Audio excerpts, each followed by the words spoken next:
All right, everybody. Well, welcome back to the Honest Pod. You guys all know that we're in a series right now, Women Leading Honestly In. And I did this series because I have been watching so many women lead in different ways. And a friend, like when we listen to Christina and being in the marketplace and just the complexity of what it means to be a Christian, make a lot of money, and also like keep your integrity. And so that was such a good conversation, and really talking about with Elisa last week on leading in ministry, or leading in our with our bodies, and what does it mean to be a woman and have that be such an area that is such a struggle for us, and yet God has given us these really good bodies. So it's been such a great series.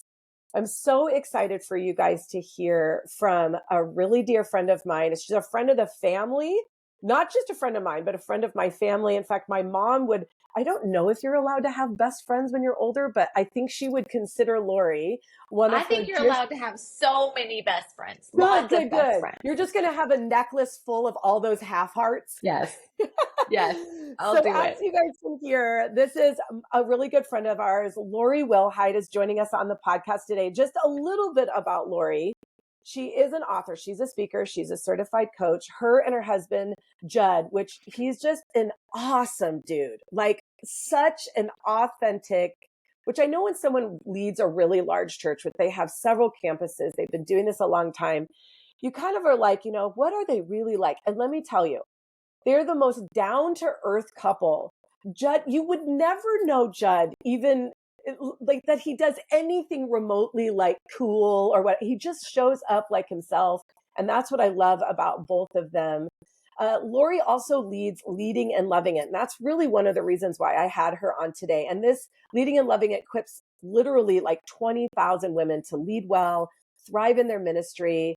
And what I love about Leading and Loving It is they really are committed to helping people, especially women, obviously, in ministry, really thrive in their like God planted purpose and help them. And I love this, like when there's heartache, when there's hurt, this encouragement that Leading and Loving It wants to bring is to help them stick it out, like to stay the course and to endure.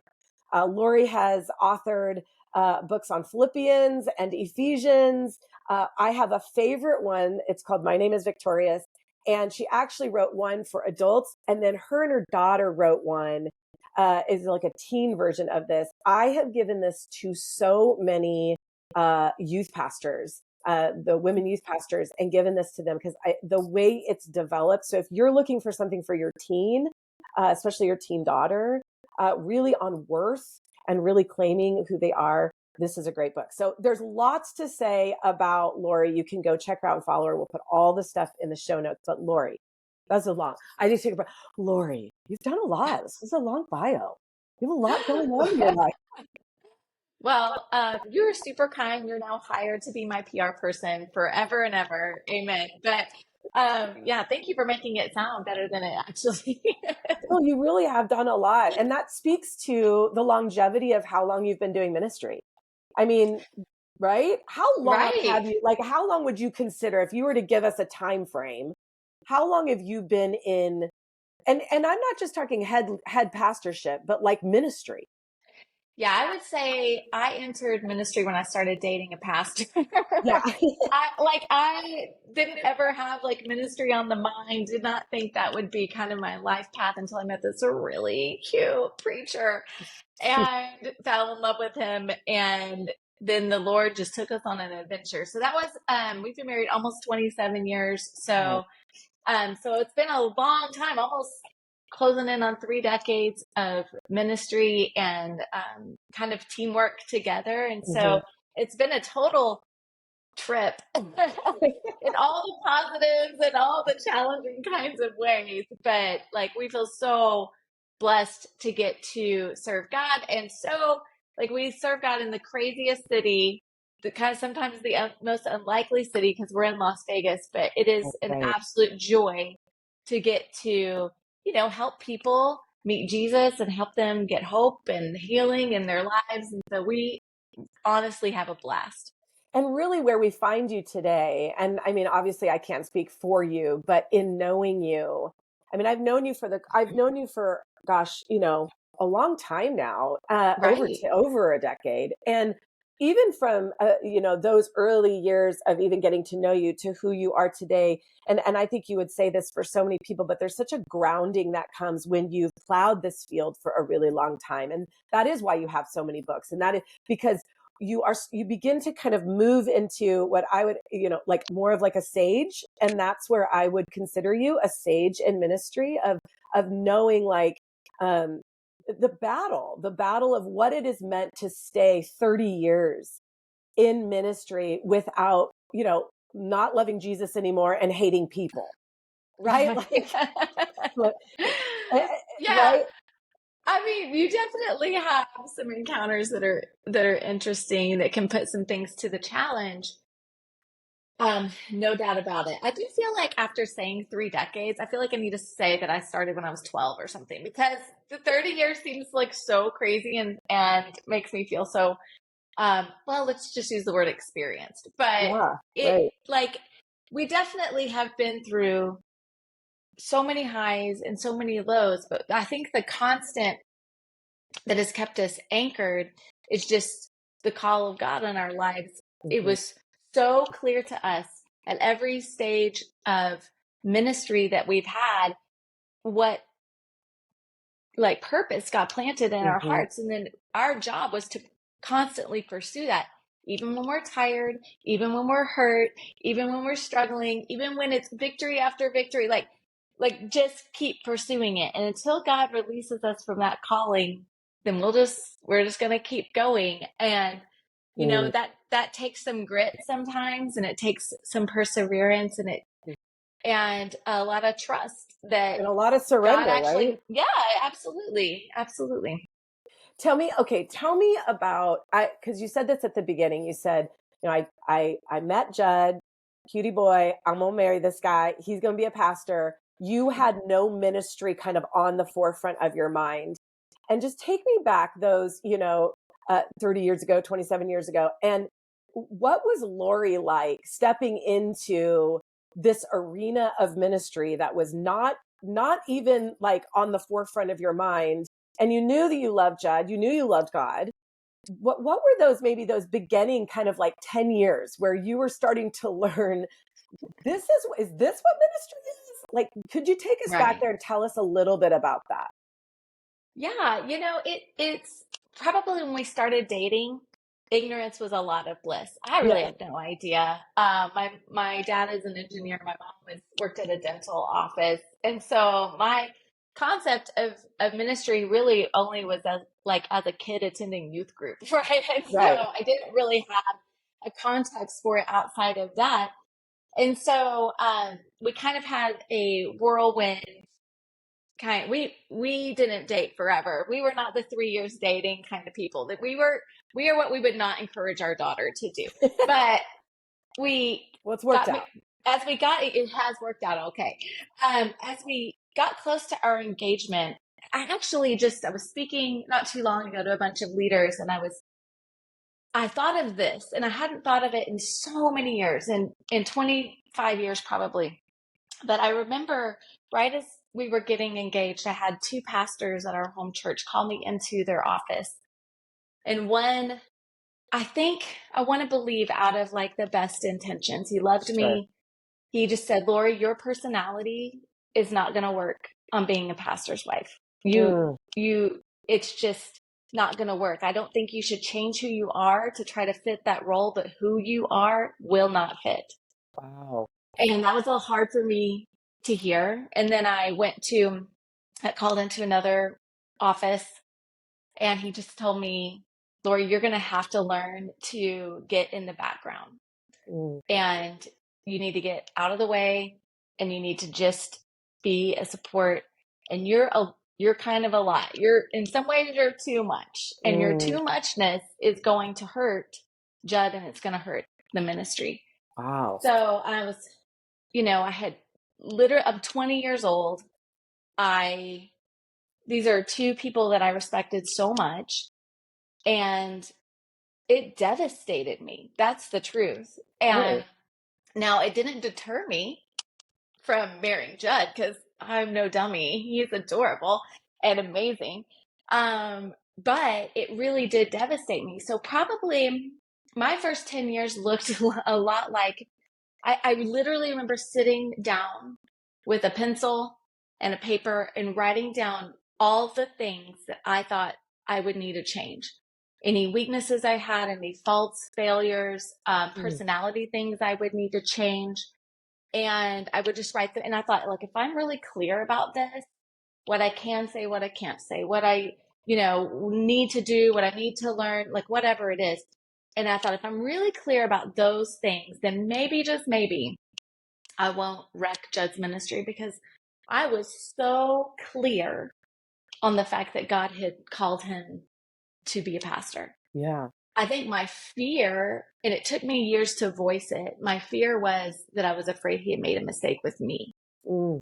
And like accidentally, God was like, oh no, that isn't what I meant.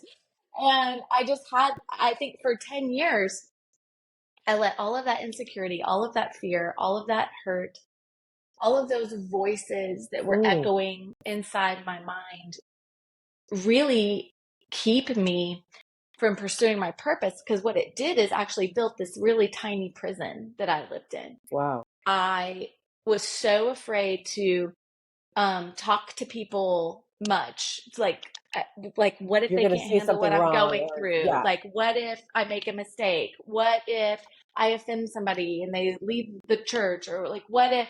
And I had all these what ifs. And so I just got to where I didn't talk much. I would serve alongside Judd, but I wouldn't do anything out on my own. Wow. Out of sheer fear. Yeah. And the kind of culmination of that was about a 2-year period of some pretty dark depression. I felt like, Karrie, the lights just went off in my life, and I could not figure out how to get them back on. No matter how much I like groped around for a light switch, trying to like get some light back on, I could not figure out how to do it.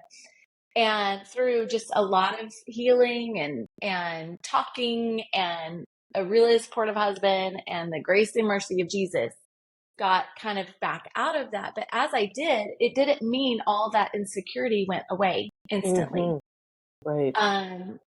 Because I had honestly, I needed to rewrite a lot of the thoughts that were going on in my mind. And I remember right around that 10-year mark, I was at the Miami airport flying out with a friend. We were in the TSA line where apparently miracles happen. And I was having this moment of like this Moses moment at the burning bush. The like, why me? Why God? You got other people. I'm not sure I'm good enough. I'm not sure I'm smart enough. Like all the things. And I remember her like dropping her bags and turning around and putting her hands on my shoulders. And she just said, Lori, I just have really one question to ask you. Do you believe God is sovereign or not? Do you think he knows what he's doing? And I felt like that's a very easy church answer. Yeah, of course. God's sovereign. We know it. We read it in the Bible. And she said, then I have a follow-up for you. Do you believe God knew what he was doing when he chose you to be Judd's wife? Wow. Do you believe God knew what he was doing when he chose you to be Central's pastor's wife? Do you believe God knew what he was doing when he chose you to be Emma and Ethan's mom? Because if he did, then that has to change your thoughts going forward. And I was a lot slower to answer that. I actually told her I would think about it. Yeah, fair. I just need to think on that a little bit. And it did take me about 2 weeks.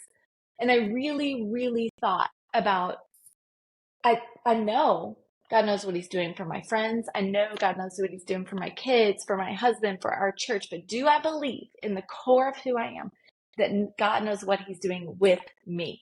And at the end of about 2 weeks, I decided that, yes, I was going to trust him. I was going to believe him. I was going to follow him. I was going to do everything that he set before me, and let all of that kind of almost break up with the fear and break up with those voices and break up with, all of that past hurt, and instead step in at first with shaky confidence, later with more confidence, but step into the purpose that he had for me and quit getting held back by all of that hurt. And so that was a real turning point for me. And then out of that birthed Leading and Loving It. And so the last, now 17 years, it hasn't been perfect or sunshine and rainbows all of the time, but that is still my anchoring thing.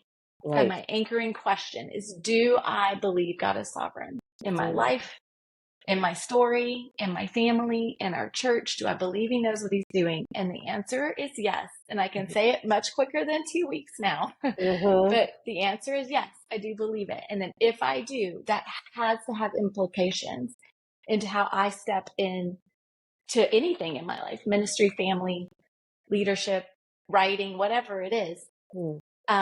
That sovereignty changes everything. Oh my gosh, it's such a good story. And I didn't even know this story. This is so phenomenal to hear. Here's what's striking me as you're talking. I'm like, wow, I always believe that the enemy partners with people in their wounded places to actually affect other people, to silence their goodness. So, in essence, the enemy sees and knows your goodness. He knows it. He sniffs it out and he wants to eradicate it. That's his job. That's what he does. He sees us as image bearers. He sees the way that we shine. And it usually starts when we're really young. And he begins to try to eradicate that goodness. And here he partnered with two strong voices that began to say something. And because of your strength, caused their insecurities to come to the surface and wanted to silence you and partnered with the enemy. But here's what I find so interesting is that you sat down and you actually wrote a contract of agreement. Absolutely. Right? Like, here is who I have to be, which means I have to sever really who I am. And I need to become this person. And it is so interesting that when we make vows or agreements or contracts, literally as you're writing that, it's as if the enemy is whispering all the things that you are required to be, and you signed on the dotted line. And for 10 years, we as good humans will live up to the contracts that we write. And it was like as if you were like, well, I already wrote this contract. This is who I have to be. And so every day was a striving to be what this contract had dictated, who you thought you were called to be.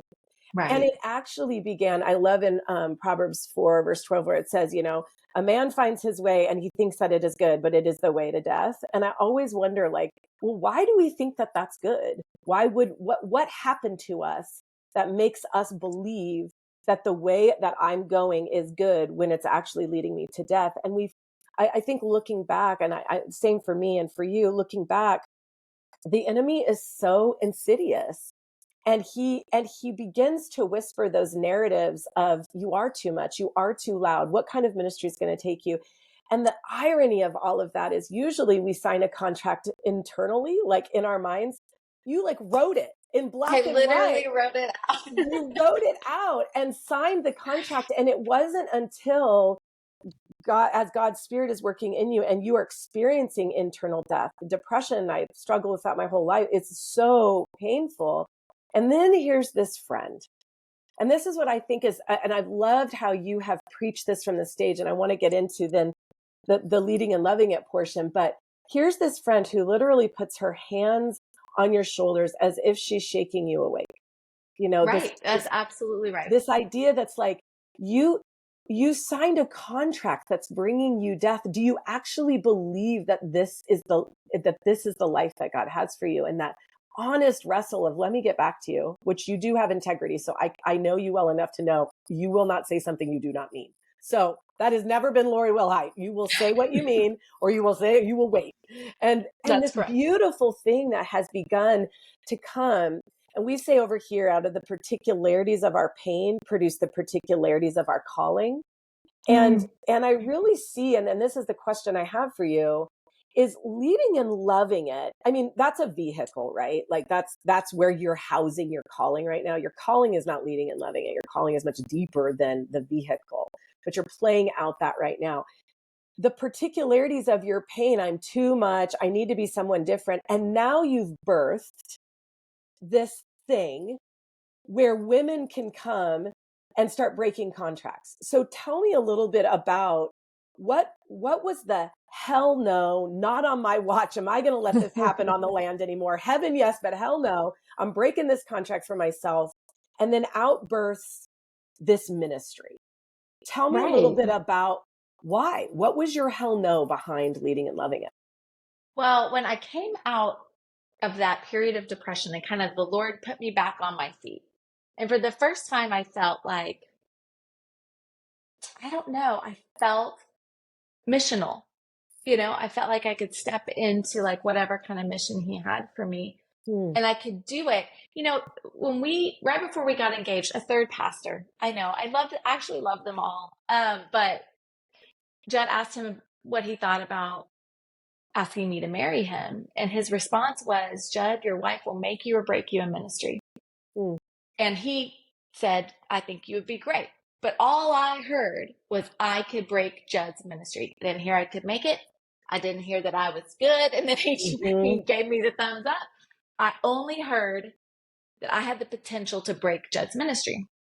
And so I think as I came out of all of that, I realized, oh my goodness, on the front end of that, I can actually make it.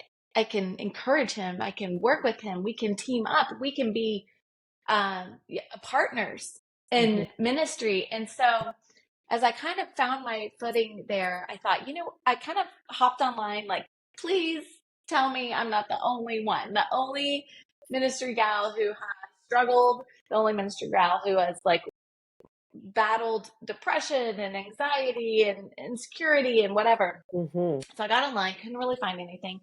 And I thought, well, I'll just start, to be honest, a cruddy blog. It wasn't a great blog even back then. Like it was fine. Mm-hmm. It's just that there wasn't really anything else out there for minister gals. And so people just started kind of coming out of the woodwork. And I think because one of the gifts of being in Las Vegas is I think there's almost like a inherent expectation to be extremely, extremely real and honest because people, I think in general everywhere, but people here have a really strong sniffer for fake. Right. We live in a lot of ways a fake town, right? And so their sniffer is really high for that. So, but it gives us permission to be very, very honest about the struggles that we have where sometimes ministry people don't have that ability. And so I just was really honest. Somebody was mean to me in the lobby this weekend and I have all the feelings or whatever.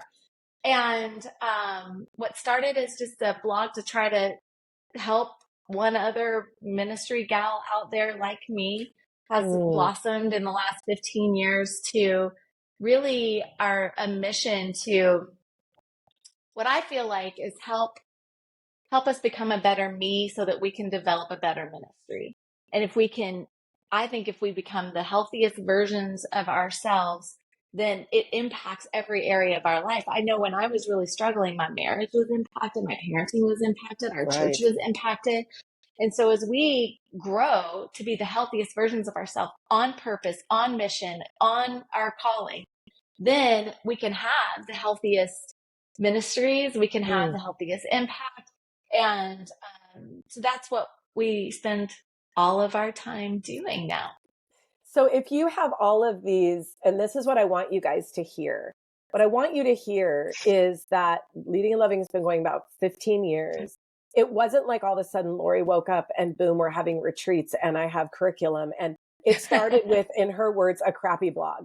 Like you have to start somewhere. Like and if you know yourself, and this is what I so want you guys to hear for those of you that are in ministry. And really, I think if you love people, you're leading. That's just it. That's right. It's everyone. We are ministerial because we are image bearers of God. But especially for those that are doing, ministry as a staff or job or whatever, when we start to understand our story and where we come from and the harm in which we've endured, when we allow that to be redeemed and repentance can come and repair can come and gratitude can come and forgiveness and all of those things, it does do something in you. There is something that gets ignited. And what you are hearing is Lori going, she went on a search. who else has experienced what I've experienced? Is there camaraderie? Is there a tribe? Where's my village? Who are my people? And it's out of that she didn't find that. And so she began to write about it. And that is morphed into what is created today. But it started from the desire that says, this happened to me and I feel redemption. I don't want anyone else to have to experience that if they come across my path. And the Lord builds upon that. So when we don't actually look honestly at our story, we don't look honestly at our lives, you actually are going to miss the places of your calling where God really wants to actually redeem in such larger ways that which you're doing.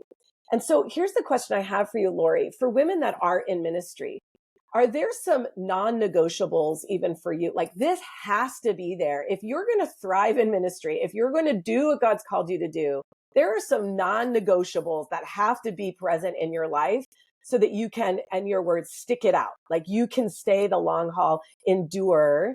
What would be some of those kind of non-negotiables, either for you or maybe some that you would offer to other people?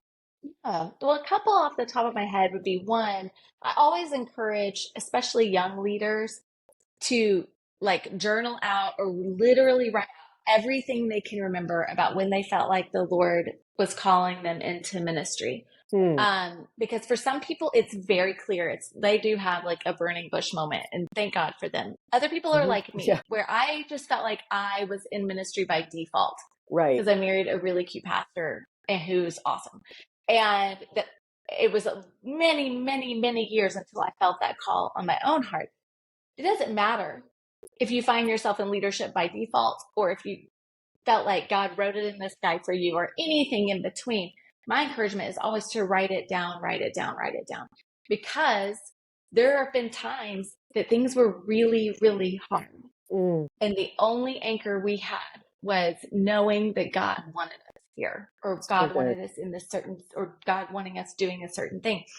And we've had to revisit that many, many times because I just feel like our calling or our purpose, however you want to phrase it, isn't, it's given by God and it can only be taken by God.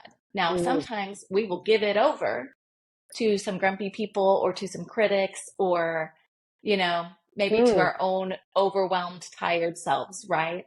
We'll give it up. But a true calling is given by the Lord and taken by the Lord. And until the Lord takes it, we will anchor into it in a really strong way. And so that's one of my encouragements is to like write it down, even if it's like me and you're like, I know God told me to marry this really cute guy. like whatever it is. But that will serve as an anchor for you in the really choppy waters of life, in leadership. It's the idea of do this in remembrance of me, that idea of like altered remembrance, because we forget often what God has done. And he's like, hey, you need to take this communion. So what I hear you saying is number one is like, if you don't write it down, we are humans and we'll forget and other people will sway us. But we do this in remembrance of what God has spoken. That's so good, Lori. Okay, number two. Number two, I would say is, and not to be trite or normal, because I think this is really significant, but is an actual community. I have had so many women in ministry and leadership tell me that you cannot, as a pastor's wife or as a ministry leader, have friends, period. Like you will hurt people, they'll feel left out, they'll, get their feelers injured, like whatever it is. And they're correct on all counts. That is correct. If you have friends in a community, it is likely that someone is going to feel left out and sad or whatever, not intentionally, but just so they want to be closer to you than you can be to them. But I don't think the answer to that problem is let's just not have friends or let's just not have community or a team or anything like that. I actually think that is way riskier of a situation. Yes. I think the enemy would love nothing more than a bunch of isolated, lonely leaders. Yes. And so, but it takes a lot of intention and it takes a lot of time, vulnerability to be able to build that. Now, so for me, that looks like I do have friends in my church, which is not super usual. Mhm. I have close friends. There is like a space we can't go from a leadership perspective, but we Right. can do life and all of that together, and it's really beautiful. But then I have this section of like your mom, Mhm. right? It's part of this group of my friends, which is women who are in ministry, who get it, who walk the same roads. They had this whatever situation that happened in my church, it happened in their church last week. Let us pray for you. Let us know how to support you. And that both of those are really needed. Sometimes I need to sit down at coffee with somebody and look in their actual eyes. And then sometimes I need to call my friend who lives across the country and Mhm. say, like, this is what I did. Was I right? Was I wrong? Do I need to repent? Do I need to apologize? Right. And get it like actual advice. And so I think both are really important. It is like I think it's Mindy Kaling, however you say her last name. I think she said in a one of her TV shows, uh, that best friend is a tier, not a person. And that Mm. I think is the thing that has been very helpful to me, is to develop a best friend tier. Wow, that's And good. they're not all the same. They don't have all the same access to my life. These are like, this is my crew of people that sit on this tier. They're my go-to girls about different things in Mhm. different parts of my life. But I think it's so vital. I remember years ago, I was reading the news. I try not to do it too much, but this time Yeah. it was like a really good story. And it was like off the coast of Florida. And there was a family who got caught up in a riptide and pulled out to sea. And as they were, trying to swim, and someone on the shore noticed them, and they got like a boogie board and they swam out. But what happened on the shore was they joined hands and made a human chain from the shore out to where those people are. And then they handed them back person by person by person. And Wow. I think that the truth is we all need a chain of people. We just Mhm. do. Sometimes we get to be part of that chain for other people, but we need it for ourselves. I think that leadership puts us in the seat where we're part of the chain more often than not. But the truth is, there are lots of times where we're drowning a little bit, or we're Yes. discouraged, or we're getting tired and we just can't do it anymore. And we need people who will grab hold of us and help us get back and get back and get back. So And good. so I think it's one of the most pivotal things for staying in really ministry, but you can push that out way beyond ministry. I Right. think we all need that kind of support in our lives, but you just can't wait for it to show up on your doorstep. It's not delivered by Amazon. You have to like actually be extremely intentional and take a lot of time and energy and effort to make sure that you have those kinds of relationships in your life. So that's taken me a lot of time to develop, Yes, but me it's one too. of the beautiful things over the last probably 17 years that I Mm. have worked really intentionally on building. And now it just gives me the best blessings in my life. So good.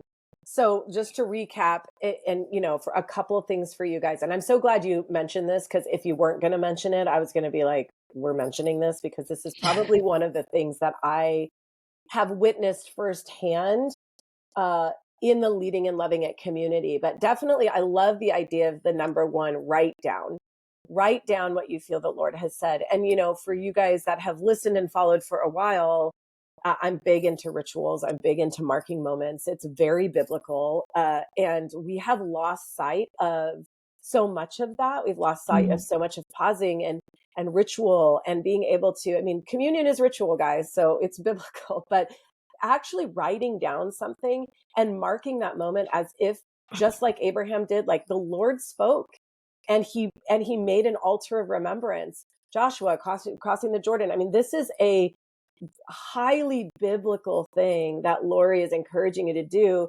because you will forget. You will forget, and others will sway you, and the sounds of others will come in and deter you, of course, because the enemy wants you to forget what God has said, and Well, make you doubt.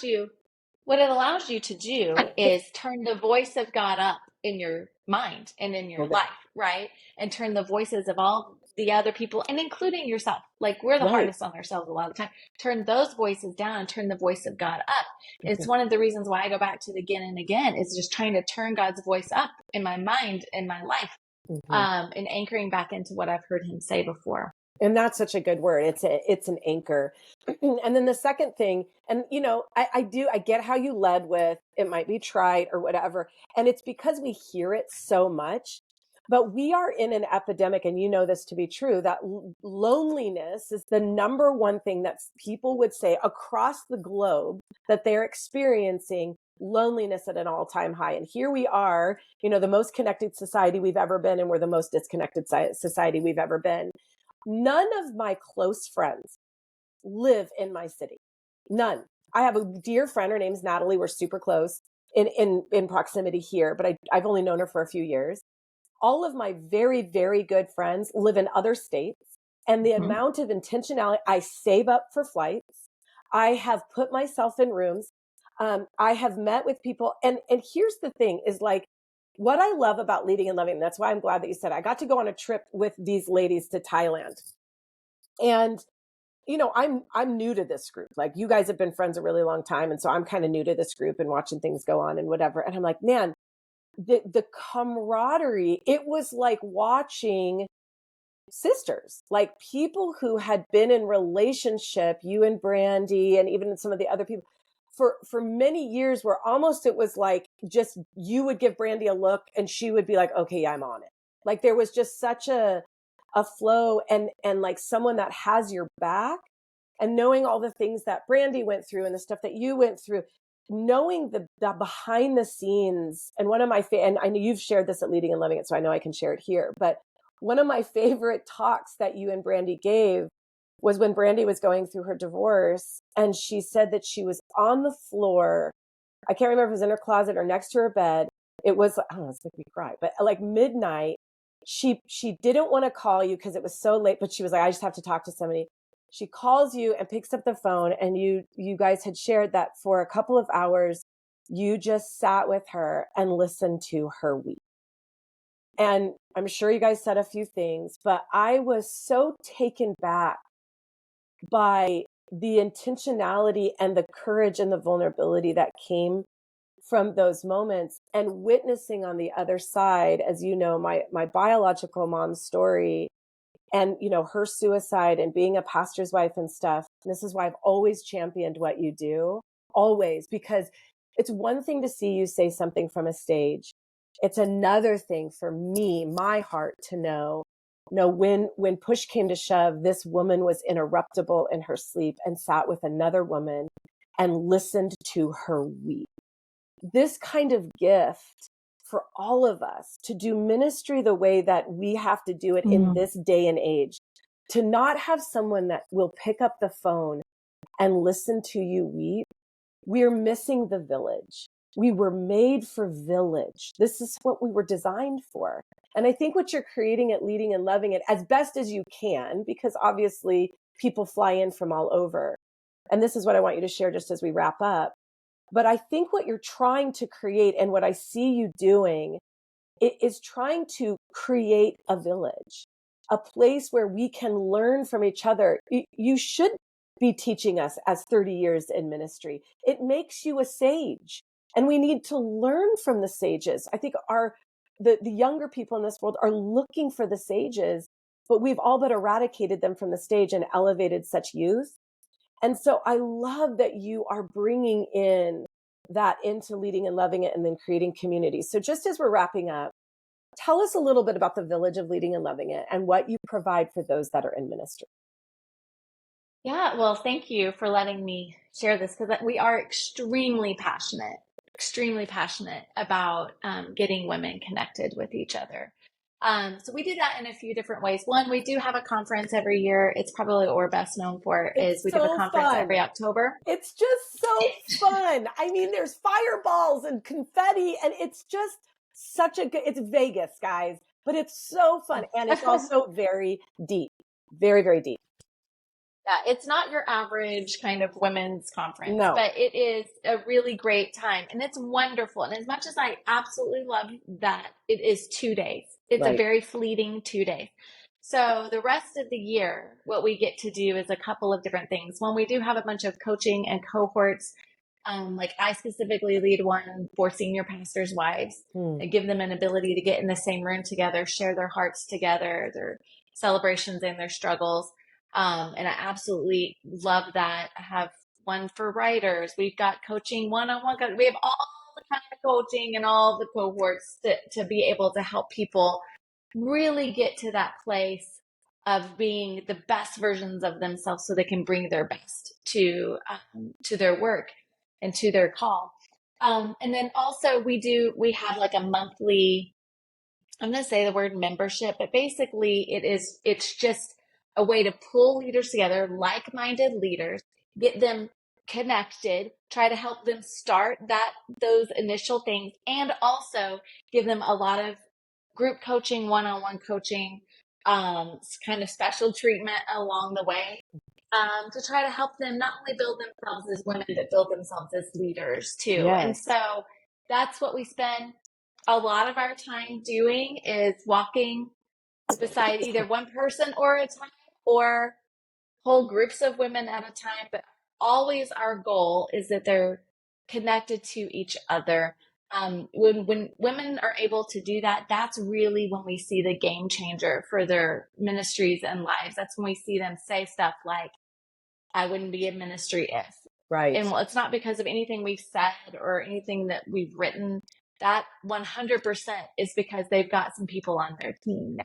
Yeah. And so, I would just encourage you, if that's you and you're looking for a girl gang, you need one, then Leading and Loving is a pretty great girl gang to have on your side. But again, it takes intentionality. It takes some bravery, some courage to jump in there, and then just take advantage of it, and then just run the risk. Yes. Of developing some friendships and community instead of running the risk of trying to do it alone. We don't have to do life or leadership by ourselves. Yes. I think we'll be so surprised when we get in a room. One of the things I love that you guys do, the retreat is really fun. It's catalytic is what I think it is. It's catalytic for your year. To gather and see some of the people that you've been meeting with on Zooms, or, just being in the room and gathering where bodies can co-regulate together is just really important to the gathering, the physical gathering, but it's catalytic to help you kind of get plugged in. One of the things that I love, that I remember when I was there was like a board of all these different places that they had meetup groups, and like all these different places that people could like meet up or like start a group or whatever. And some of those were online and some of those were physically in person. And I just thought, man, I just think back to, my own mom, but also myself in ministry. Like, what would ministry have looked like for me when I started out at 19, knowing, and I was a youth pastor at 19, like, here you go, take care of all the kids. And I'm like, I've been off drugs for literally 0.2 seconds. Like, okay, great. Like, awesome. But, such is ministry. They're like, you got a testimony. Here we go. But I didn't have the opportunity to have people pour into me. And I had to learn so many things the hard way. And it was brutal. It was brutal. And I opted more for performance, because that's just, okay, just perform and everything will end up being okay. Had I had a community of women that would have poured in and said, hey, it's not about the external performance. Let's pour into you as a leader, as a woman, develop you so that you can use your gifts, but not for the sake of them loving you or liking you, that you'll already feel that worth. And I think the bottom line of Leading and Loving It, and really what I hear even from you those early years, is someone speaking, whether they meant to or not, but speaking death over your voice. And yet God redeeming that. And although for me and you both, we may not have had as many women as we would have liked pour into us, what we're doing now is we actually can offer to you what we wish was offered to us. And that's what I see, what you guys are doing. Lori, you are a stellar human. Thank you for loving women so well, and women in ministry, and championing them. You really are like, it's not like you're a cheerleader. You definitely are like the go, let's go. But the depth of what you bring helps people come into a room where they can hold the hard and the holy in the same breath. the grief and the gratitude can coexist. And I think that's what you guys are offering there. And that's why I wanted to have you on, because I think leading honestly comes from that place. Well, thank you so much, Karrie. Let me just, on a personal note, just celebrate the way that God is using you in such huge ways. Like, it's been such a joy to get to like sit in the bleachers and watch the Lord move in such huge ways through you, your writing, your all of the work that you're doing. Look at the Lord, Karrie. Look at the Lord. Awesome. I know both you and I are sitting on the other side of those shredded up contracts and just loving on people and going, how did we get That's here? right. This is so wild. What a wild It's a ride. gift. God is crazy. I love him. Thank you so much, Lori. Love you so much. Guys, follow Lori. Love And you as too. always, lead from a place of honesty. If you're in ministry, remember the words of Lori. Write down when God spoke and find your village. We'll see you guys next week.